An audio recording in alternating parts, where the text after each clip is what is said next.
nonprofit TAT Foundation was created in 1973 to bring spiritual seekers and finders together. We publish books, videos, and a free online newsletter. We maintain a website of spiritual resources and hold 4 spiritual retreat weekends each year. Our goal is to offer practical guidance for following a spiritual path and living a spiritual life. For more information, go to tatfoundation.org. That's tatfoundation.org. Now, Anima Pundeer. She began meditating at an early age in her teens, and soon realized that underneath all of the suffering of the world, the real pain was the feeling of a separate self, an intriguing idea. In 2004, Anima had an experience that ended her seeking and brought her what she called freedom. Now, she tells her story in the TED documentary, Meetings with Remarkable Women. And Anima is currently working on a book with Art Ticknor to be titled Always Right Behind You.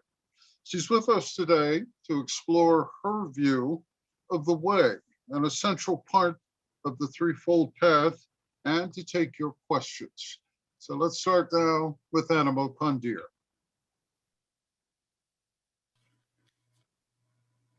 Hello, everyone. We are all here today because we all are interested in some shape or form in finding the truth. We can't look at what path to take unless we have some basic clarification about one who seeks and the thought and the motive behind a search. Knowing how my mind works, I like to get behind why I'm doing what I'm doing. So I need to get a better understanding of, the big picture. So unless you have a big picture in mind, I feel you can't come up with a path that would be really, when we get serious, we want a path that will get us there. So to understand what path to take, we need to look at what are we really looking at? What do we want? We do not know what truth is, and no degree of imagination or intellectualization can help us in figuring it out. According to Mr. Rose and people who have found it, it's absolute. The problem is that I exist in a relative world, equipped with a relative mind, and what I want is not. We know not where the truth resides. There can be no path to truth, only paths away from untruth. This is Mr. Rose's quote, one of my favorites. So who is this? What do I know for sure about the one who wants to find this truth? What I know for sure about me who was seeking was there was a very alive, solid me, and that I was suffering. And what I wanted was the permanent end of my suffering. Life wasn't just a story that I was telling myself and could subtract myself from it. Going by Gurdjieff's hierarchy, I was probably human being number 1 or 2, driven by my instincts and emotions. So what are the chances of one basic organism designed to be whatever the nature is meaning it to be, to really try to find something that is absolute? Even when I noticed that thoughts were observable, including the I thought, I still did not know the source of this I thought or source of myself. The awareness where I felt these thoughts and me were arising needed my attention.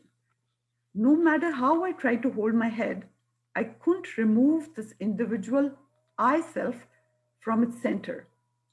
It may be true that the finite mind can never know infinite, or ego will never find it. But what else have you got? You negate ego too soon and you'll have nothing to work with. You'll be stuck in nothingness forever. This was Sean's advice to me, though not his exact words.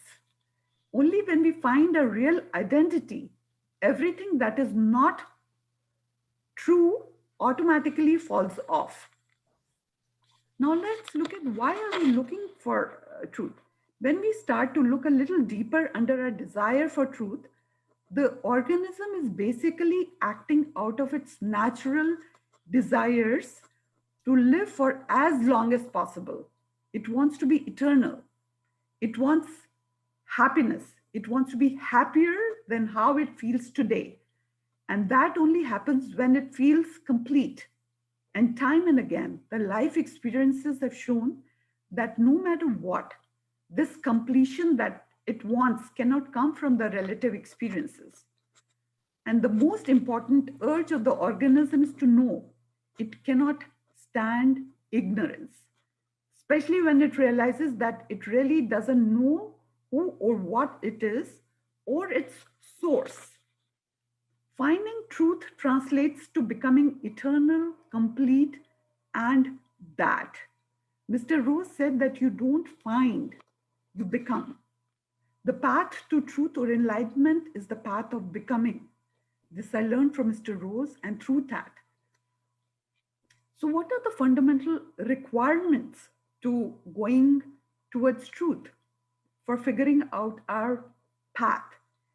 If you try to figure out the common denominator for people who have found the answer, it is their desire and determination. Mr. Rose said that though he talked a lot about Zen, but it was his inner determination that he found truth. Now let's the desire. We may start off with having underlying personal motives to seeking, but eventually what remains is our desire to know truth for the sake of truth. All our personal reasons fall away. The real progress is purification of this desire. We fall in love with truth. Determination. What is it to become a determined seeker? Determination comes when we realize there really is no other option. If we want to end this coming and going and would like that solid ground of being that Art talks about, to me, this is becoming a vector when that inner commitment to direct our energy towards finding a stated objective is made. Once again, this is all coming from Mr. Rose and being with TAT. This path, Mr. Rose's path, is the path of really becoming, which the being changes, the being transforms. What is the way? The way is to go within. The law, the reversed vector, states that you cannot approach the truth. You must become a vector, but you cannot learn the absolute truth. Not knowing the truth in the beginning, nor even the true path. We still wish to move towards the truth. We find that there is only one way, and that is to first build of ourselves a very determined person, a vector. We cut off tangential dissipators of energy and ball up this energy for the work ahead. And then, like most of the clergy, we make the mistake of putting years of this precious energy into first one blind direction and then another, until we learn that we must reverse the vector. So what does it mean to reverse the vector? Can you, as Mr. Rose say, you cannot walk towards truth. You back away from what is untruth. So to me, unless I understand and really know what is this me that I'm working from, know thyself. What does it mean to know thyself? You start with studying the self. So here are some of the basic practices and techniques which I have found very useful in my own journey. My most favorite is the advice that get your house in order, outer and inner. Become a well-functioning robot. Become efficient in your life. Conserve your energy. The next one is find a sangha, find a teacher, find books, find a group. Then you become your own authority. Verify for yourself if what you are hearing is true or not. If something in you recognizes what the other is saying may be true, but it is not your direct experience, then ask yourself why, what is in the way, and what do you need to do for it to become your direct experience. Have an inner yardstick to measure what, if what you are hearing or what you want to know, if it is true or not. Have an inner yardstick to measure your own motives, because you do get driven by nature. That is, study nature, study how you are being, the energy transmutation and transformation. It is one of my favorite um books that Mr. Rose, where he talks about, the maybe, entities, or we are just one thing in the food chain. We might be providing energy to something else. But apart from that, just in your daily life, don't dissipate your energy. um, know what is important, know what is urgent, know what is essential, what is unessential. Pick your battles. So, path to self goes through knowing self. I feel 90% of my path was smallest self inquiry, just trying to get behind my actions and my reactions. Why do I do what I do? It starts with introspection. You start to, wonder, why am I upset about XYZ? Why do I react always like that? Trying to look at your patterns, introspection. Then is self-observation. You realize that, you can observe. You can observe your thoughts and feelings and your place in the world. So self-observation is a very, it's a very, what's the word? It's a very strong, it's a very efficient, one of the most important um, techniques. It brings self-correction with it. When we just simply observe ourselves, anything that is dysfunctional or not wrong or is problematic about our apparatus here, which we cannot see, with self-observation, it has the capacity to correct itself. It's like the computer, the intelligence, the computer knows how to correct the problem. So pay attention to self-observation. Then is self-remembrance. Gurdjieff or Spensky talks about that, how we get lost in daydreaming, reverie. But to me, self-remembrance means to remember, why am I doing what I'm doing? To remember my love for it, to remember that my inner yearning. While I'm also looking at the smallest self, there is something in me that wants to remember that capital S self. So it's like a double-edged looking, like Meister Eckhart talks about, one eye that looks in front as well as at the back. Self inquiry. Self inquiry is the way to get clarity when we ask a question, you know, any question. To me, it wasn't who am I question, it was why am I so miserable? So self inquiry starts from wherever you are in life, wherever you are on your path. So it brings clarity. I believe that only when we have mental clarity about our motives, we can progress. Interestingly enough, you may find that this simple process of self observation leads to self correction as well. So, Mr. Rose also recommends self confrontation to help with self analysis. You know, really, but self confrontation, I don't think that can happen naturally unless and until you're really cornered into life, by life, or you feel you have no other option. That's the only time when self confrontation can, genuine, serious, honest self confrontation can happen. Otherwise, we're just kidding ourselves. So that is when the group helps. Our friends help in keeping us honest, keeping us grounded. Gurdjieff uses the term a sly man. So to me, it is, yeah, be clever, use your common sense. I didn't see myself as very intuitive. Actually, for me, I need to be able to put my finger on things. I get lost with words. Words have to mean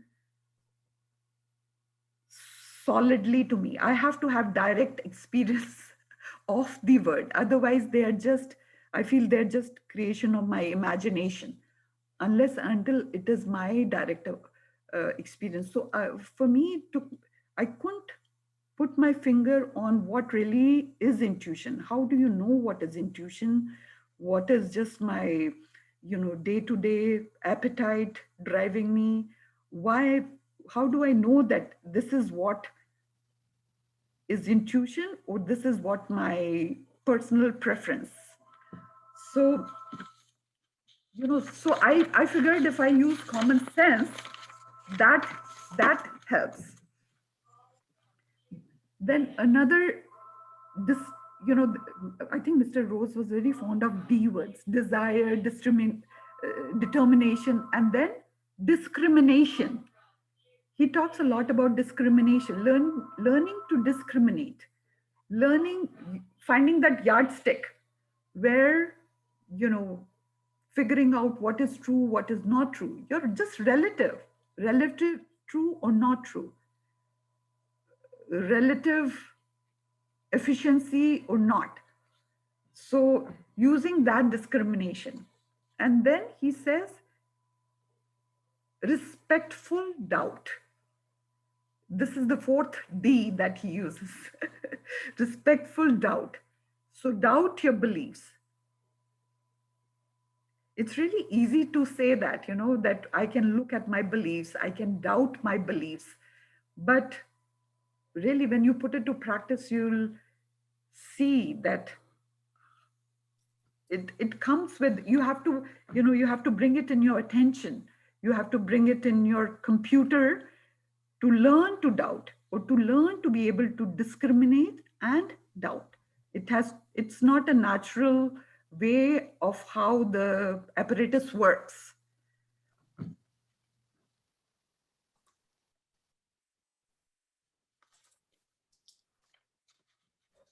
Then he has some essential things that you must do. It is be willing to eliminate the ego. When you are okay, how we cringe anytime somebody even as even say something that we feel, oh, I haven't seen it for myself. We cringe. We say, oh yeah. If somebody points out something about us, we say, oh yeah, I know it. I already know it. That used to be my reaction. So be willing to eliminate this ego. Be willing to look at it. Be willing for others to point it out to you. Be willing to learn to take your teacher's pokes at you. He's not poking at the essence. He's trying to poke at your personality. He's trying to poke and break that personality to go to the essence. That to me is the real teacher. And for us to be willing to accept that poke from the teacher, and also for the teacher to have patience with us, to remain with us, to tolerate us. So ego. So ego is the penny that hides the sun, as Pulyan says. So be willing to remove that penny. This again is not a, short-term project. It just takes forever. But it needn't take forever too. So find the obstacles. Again, one of the biggest obstacle is self. And also to study this self, you have to know where this self exists, the nature also, how it operates in the world, the universe. Getting to understand how the smallest self is driven by nature, the appetites, the habits, how we are being one of the clogs in the food chain.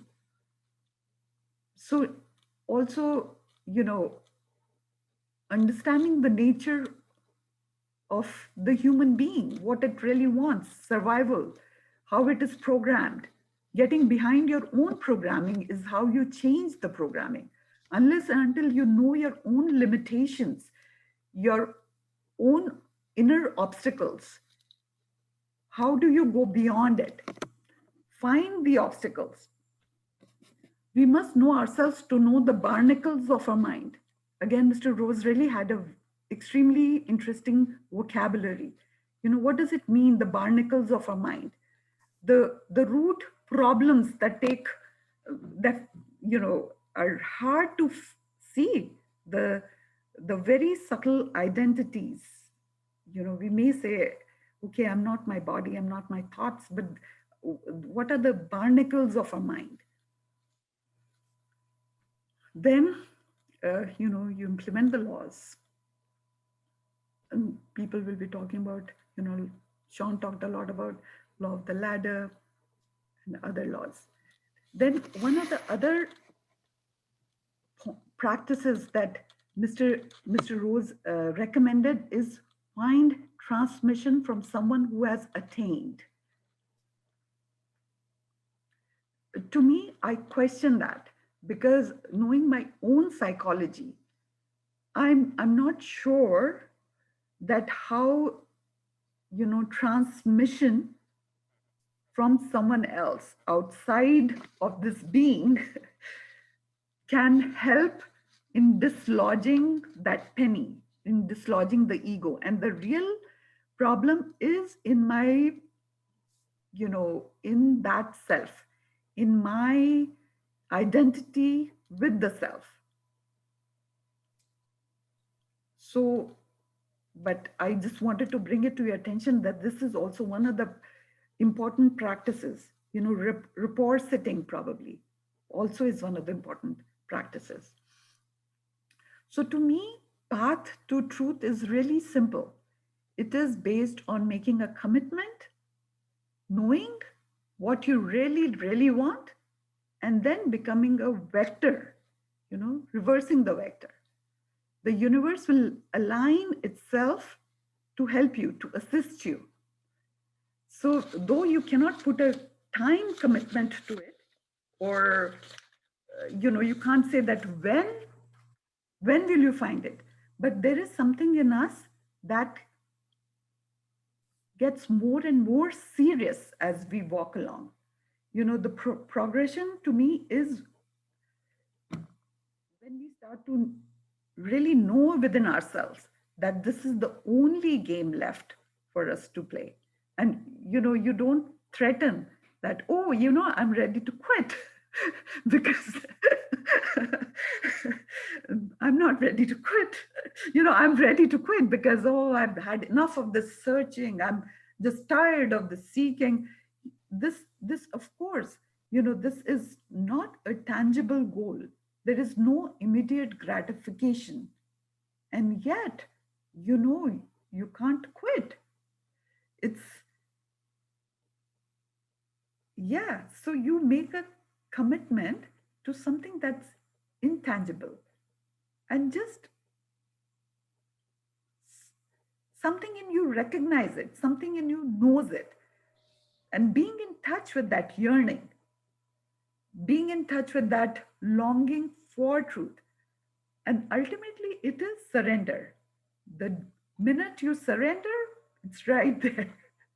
So, life, the progress, the path is about figuring out how to surrender. And why can't I surrender? Because no matter what path you take, no matter what practices you do, ultimately it comes to surrendering. And the minute you do it, there is nothing else left then. So thank you guys. This is all I had. And I promise I'll send you this document. I'm sorry, I don't know how to make slides. Otherwise, I'm just a late learner. So, Anima, we have a couple of questions that have come in. We could go right to those. Benji asks, can you please expand on what you said about negating ego too soon? yeah. So,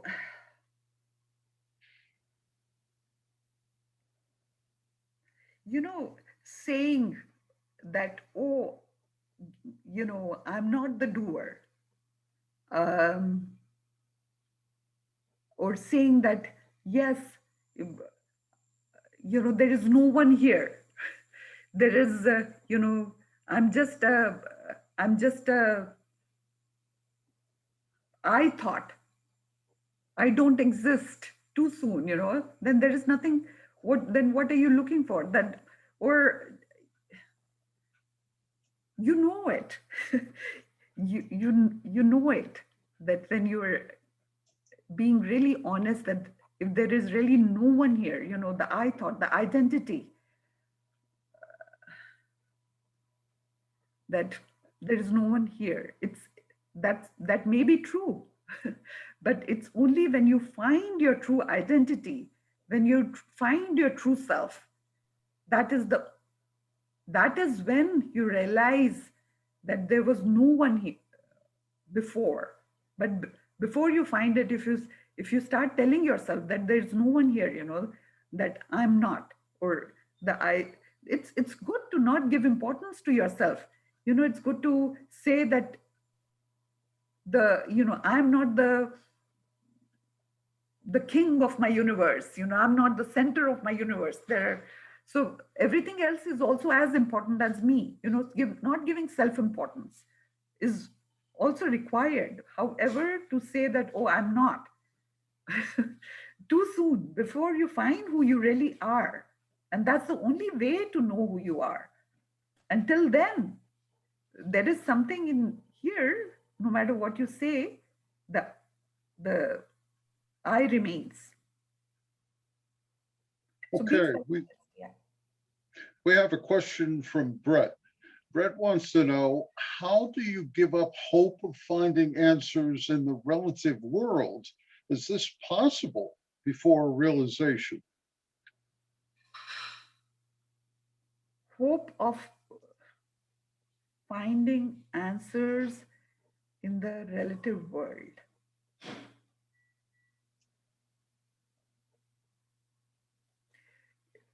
It's it's it's paradoxical, You do, like Bob Circle talks about, on one hand, you accept life. You accept life the way it is and your place in it. You know, you are a son, you have a role to play, you are a husband, you have a family to take care of.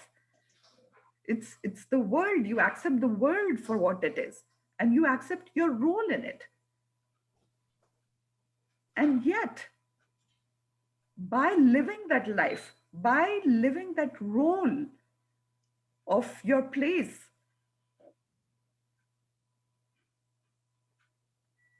that is how you also go within.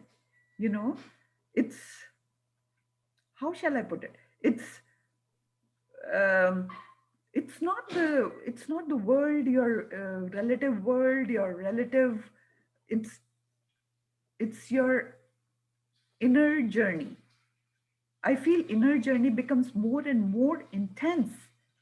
You get more and more serious within about finding, when you also live your life.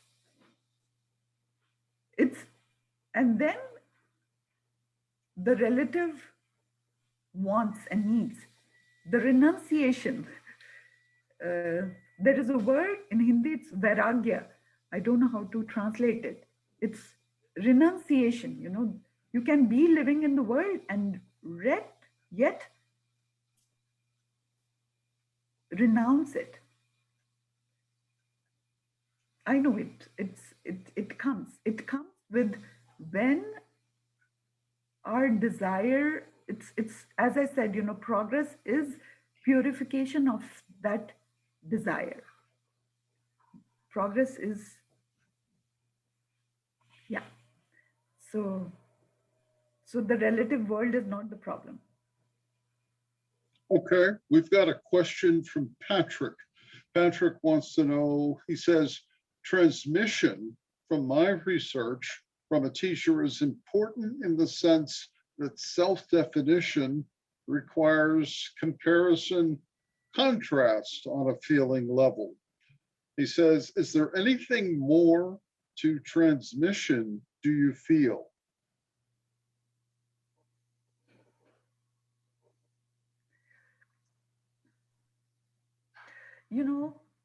Back in India, there were various teachers um, who I had heard that in their, even Ramana Maharishi, Paul Brinton talks about it, that in his presence, he transmitted, things happened. Uh, but to me, as soon as I heard that, something in me would shut down. And maybe I'm just, one of those thick skulled people. But to me, transmission is the learning that happens when you live close to the teacher, when you observe the teacher. To me, transmission is like osmosis. You learn the teacher, that it's not like, oh, energy, you start feeling, oh, suddenly something opens up, or you get a pill or something you see about yourself. The word transmission, I'm a very literal person, so transmission to me is that, that you transmit something, transmit energy. So to me, so that's why I hesitated. I doubt that it would have really helped. And there is a incidence of where a woman, she was hit by transmission. Her name was, I think, Jane Slater or somebody. There, people talk about it, that she was hit by, and she probably had the full blown experience of the absolute, that eternal, spontaneous seeing. And yet, I'm not sure for the being, uh, for Jane Slater, the personality, the suffering ego, how much did it really take care of that for her? So, yeah, it's all about me. It's about what will help me, become honest about you. Okay, we've got a question from Dan. Dan wants to know the difference between self-observation and just being lost in thought. He says, is it that an additional process is running, trying to remember what it's observing? Yes, lost in thought. You don't have to do anything to get lost in thought. It's nature. It's automatic.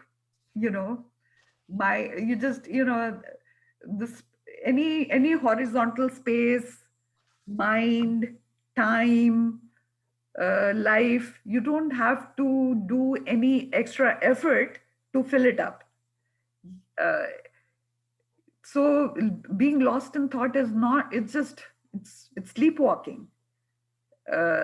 It's it's reverie, it's nice, it's daydreaming. But self-observation is not. Self-observation also, it it is, self-observation is easier when we start to look at our irritations. At least that was my process. that why do this person annoys me so much. So Art would say, um, it's something about us that we don't want to see about ourselves that is getting projected on this person. Then you want to look at, oh, I'm not like that, but really. So looking at our irritations, l- uh, people who irritate us, they are our best teachers. So self observation is not being lost in thought. Self observation requires that effort, requires your attention. And ultimately it is that inner attention, where it is, and learning to control that attention. Okay, we've got a question from Tina that's probably will be our last question. Tina says, when you come to the edge of knowing what you really, really want for its own sake, was there any doubt? If yes, how did you work with that doubt as you scan the horizon for holdouts? When you come to the edge of knowing what you really, really want for its own sake, was there any doubt? Actually, it's almost like a really a strong magnet, and you are only a little nail, rusted nail. That's all you are. So how do you know, first of all, that you are at the edge? How are, I was never sure. I doubted myself to the very end. I didn't, I couldn't say, okay, that I'm most, how Sean had given this list that be earnest. So how do you know you're most earnest? How do you know that this is all you want? Ego is a slippery eel. So what you can only, you know I don't know, Tina. I don't know how do you know that that's the only thing that is left. You do tell yourself, you do feel that, oh, you're in a waiting room, you're in a on a train station in a waiting room. There is nothing else you can do. There's no other practice. But are you kidding yourself? Okay, thank you. I think we're running out of time, so we'll leave it there. We thank you very much for your presentation.